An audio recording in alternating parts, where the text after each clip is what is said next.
ಅನಿವರ್ತಿ ನಿವೃತ್ತಾತ್ಮ ಸಂಕ್ಷೇಪ್ತ ಕ್ಷೇಮಕೃಚ್ಚಿವಃ ಶ್ರೀವತ್ಸವಕ್ಷಾಃ ಶ್ರೀವಾಸಃ ಶ್ರೀಪತಿಃ ಶ್ರೀಮತಾಂಬರಃ.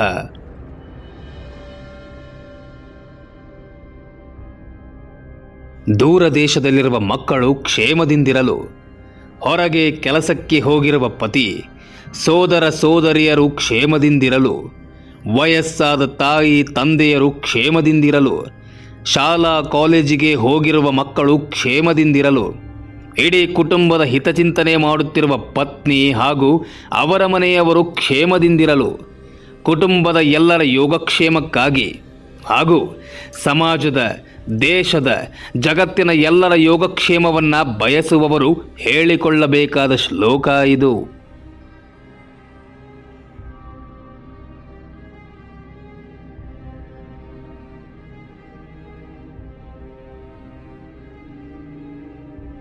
ಇದನ್ನು ಪ್ರತಿನಿತ್ಯ 11 ಬಾರಿ ಪಾರಾಯಣ ಮಾಡಬೇಕು. ಅವಕಾಶ ದೊರೆತಾಗಲೆಲ್ಲ ಹೇಳಿಕೊಳ್ಳುತ್ತಿದ್ದರೆ ಹೆಚ್ಚಿನ ಅನುಗ್ರಹವಾಗುತ್ತೆ.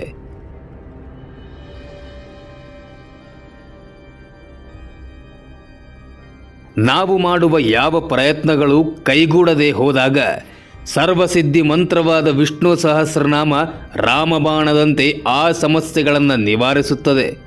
ದುಃಖ ದುಗುಡಗಳನ್ನು ಪರಿಹಾರ ಮಾಡಿ ಬದುಕಿಗೆ ಮತ್ತೆ ಸಂಭ್ರಮವನ್ನು ದೊರಕಿಸಿಕೊಡುತ್ತದೆ.